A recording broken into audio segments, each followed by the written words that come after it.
notre Seigneur Jésus-Christ donne les CLS du royaume des cieux, Pierre. Mais, pour que l'homme entre dans le royaume des cieux, est-ce que l'on dirait que Pierre a dit, si tu crois en Jésus, et ensuite, pour entrer au royaume, est-ce vraiment suffisant? Non. Le Seigneur doit payer une TRS précieuse Ranon. Cette TRS précieuse Ranon, plus grande que la somme de toutes choses dans l'univers, encore plus grande. Cette TRS précieuse Ranon, plus grande que la somme de toutes les vies humaines, encore plus grande. Cette précieuse Ranon, c'est que le Seigneur doit donner sa vie. Verser son sang et donner sa vie. Alors, après avoir sacrifié sa vie, le Seigneur offre sa vie Dieu. Offre son sang au pré-cleste. Ainsi, le Seigneur offre sa propre vie. Son prêt, se dire. Quand il offre notre prêt. Notre pré-cleste est tout fait dispo. Ce que tous ceux qui acceptent le Seigneur Jésus puissent entrer dans le royaume des cieux, car le Seigneur a dit donne le royaume des cieux au Seigneur. Le pré-cleste a dit donne le royaume des cieux au Seigneur, pour que tous ceux qui acceptent le salut du Seigneur puissent entrer dans le royaume des cieux. Car le pré-cleste a dit de la part du Seigneur Jésus. La TRS percieuse Ranon. Lisons cela. Ce moment-là, Pierre a reconnu que Jésus était le Seigneur. Le Seigneur a dit qu'il donnerait le royaume des cieux, en remettant les CLS, Pierre et puis, ce que Pierre lira, sera lu dans les cieux. Ce que Pierre lira, sera lu dans les cieux. Ce moment-là, le Seigneur a encore dit ceci. Il a dit, le Fils de l'homme doit beaucoup souffrir. Très rejet par les anciens les scribes, et persécuté par les principaux sacrificateurs, et très mi-mort, mais il ressuscitera le troisième jour. C'est la première fois que le Seigneur Jésus-Christ a prophétisé sa propre mort. Comment le Seigneur pouvait-il ce moment-là prophétiser qu'il serait mi-mort et qu'il ressusciterait le troisième jour? Ce moment-là, les disciples ne comprenaient pas non plus ce que c'était. Les disciples ne savaient pas que le Seigneur est venu dans le monde, précisément pour très crucifié pour les hommes, et expier leurs péchés. Ce moment-là, les disciples ne comprenaient pas, car le Seigneur ne le leur avait pas dit explicitement. Mais le Seigneur allait continuer les enseigner et leur permettrait de comprendre progressivement, au moment opportun, de comprendre pleinement. C'est le merveilleux enseignement du Seigneur Jésus-Christ. Ce moment-là, Pierre a repris le Seigneur en disant « Seigneur, que Dieu te préserve. Cela ne t'arrivera. Cette chose, jamais. Cela ne t'arrivera pas. Ce qui signifie, cette mort dont tu parles, ne t'arrivera pas. » Pierre aimait beaucoup le Seigneur. Il l'aimait, certes, mais Pierre ne savait pas que le Seigneur venait au monde, devait être mi-mort, afin que les hommes puissent entrer dans le royaume des cieux. Alors, le Seigneur réprimanda Pierre en disant « Satan, à rire de moi, tu es pour moi un obstacle, car tes pensées ne sont pas aux choses de Dieu, mais aux choses des hommes. » C'est-à-dire Pierre, qui fut ainsi réprimé par le Seigneur, parce que Pierre ne connaissait pas les choses de Dieu. Dieu veut donner aux hommes l'opportunité de retourner au royaume des cieux. Le pré-cleste Jova, afin que les hommes puissent recevoir le pardon de leurs PHS. Dieu a une raison de pardonner les PHS des hommes, de ne plus nous tenir rigueur de nos péchés. Alors, Dieu a fait donner la vie son Fils, pour que nous puissions entrer dans le royaume des cieux. C'est-à-dire que le Seigneur Jésus devait donner sa vie, pour que nos PHS soient pardonnés. Une fois les PHS pardonnent, le pré-cleste a une raison de nous laisser retourner au royaume des cieux. Et ce pardon des péchés s'obtient en acceptant Jésus. Ceux qui n'acceptent pas Jésus, alors, ne pourront certainement pas entrer dans le royaume des cieux. Parce que hier, le Seigneur a part au frère Hébert 2 reprises. La première fois, il a dit que 2 personnes t'abandonnent. L'une d'elles, le frère Hébert se souvient de son nom, mais de l'autre, il ne s'en souvient plus. Il a dit clairement qu'il t'abandonne, il s'est avreux, qu'il n'acceptait pas le Seigneur. Ensuite, la deuxième fois, nouveau l'Esprit du Seigneur a dit encore une fois que si on ne marche pas selon la volonté du Seigneur, alors la vie ergeneur de beaucoup de personnes steindra prématurément. C'est-à-dire, selon la volonté du Seigneur, le Seigneur nous accorde une si grande miséricorde. La volonté du Seigneur est de bâtir Israël, de bâtir ensemble. Si l'on ne veut pas, et qu'on continue, non faire que sa tête, qu'on refuse, alors certainement, la vie spirituelle steindra prématurément.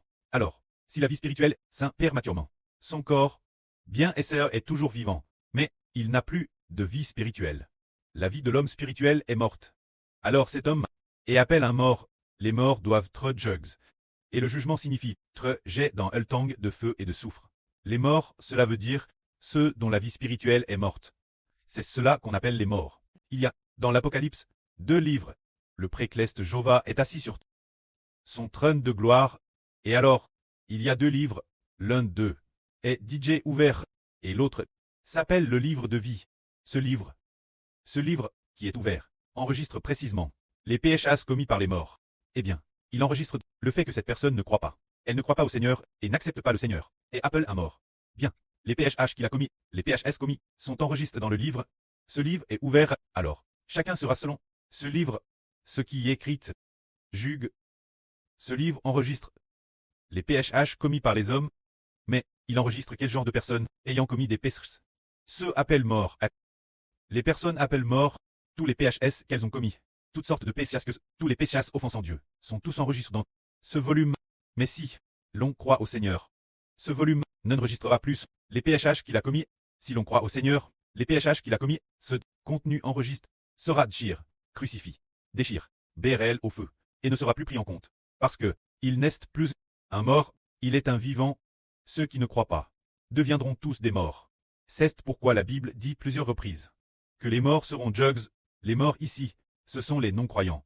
Et le Seigneur a dit hier, Hébert, si on ne marche pas selon la volonté du Seigneur, ceux qui marchent, alors, sa vie spirituelle va mourir prématurément. Ce qui signifie que nous avons déjà la vie spirituelle. Mais, si nous ne voulons pas obéir la volonté du Seigneur, et continuons d'en faire que notre tête, dans ce cas, le Seigneur le laissera mourir prématurément. La vie spirituelle, la vie et la mort sont prédestines. Le Seigneur veut que notre vie spirituelle grandisse bien. Qu'elle grandisse en abondance, c'est aussi fixe par le Seigneur. Alors, chez quel genre de personnes le Seigneur veut-il que la nouvelle vie grandisse bien? C'est chez ceux qui obéissent sa volonté.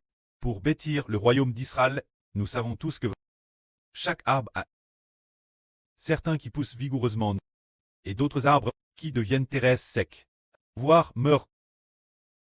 Cela signifie donc que la vie de certaines personnes grandit terrestre bien, et la vie d'autres personnes ne grandit pas bien. Ceux qui grandissent très bien seront Madame Tabli comme reine, et ceux qui ne grandissent pas bien pourraient finalement se déchirer prématurément. C'est pour nous faire comprendre qu'il faut suivre la volonté du Seigneur.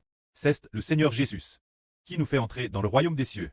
C'est que l'homme croit en lui et obéit sa volonté. Il est assis, la droite du trône de Dieu, assis sur le trône de gloire, faisant continuellement en sorte que notre vie grandisse sans cesse. Oh, quel point notre vie grandit, c'est le Seigneur Christ. Sur le trône du royaume, la droite du trône du précleste Jéhovah, qui le détermine. Il dit, oh, cette personne, elle m'aime tellement, et aime aussi tellement mon fils, et aussi tellement aime mon précleste. Alors je vais faire en sorte que sa vie grandisse encore mieux. Le Seigneur regarde, ah, bien que cette personne croit en moi, elle a aussi reçu le Saint-Esprit, elle a aussi un peu de vie, mais elle ne veut pas suivre de PRS. Il y a encore beaucoup d'épines et de mauvaises herbes. Dans son cœur, elle aime encore ce monde. Dans son cœur, il y a encore toutes sortes de refus. Alors, elle est comme une semence plante parmi l'épine. Alors sa vie disparaît, parce qu'elle ne m'aime pas. Elle n'a pas tout son cœur.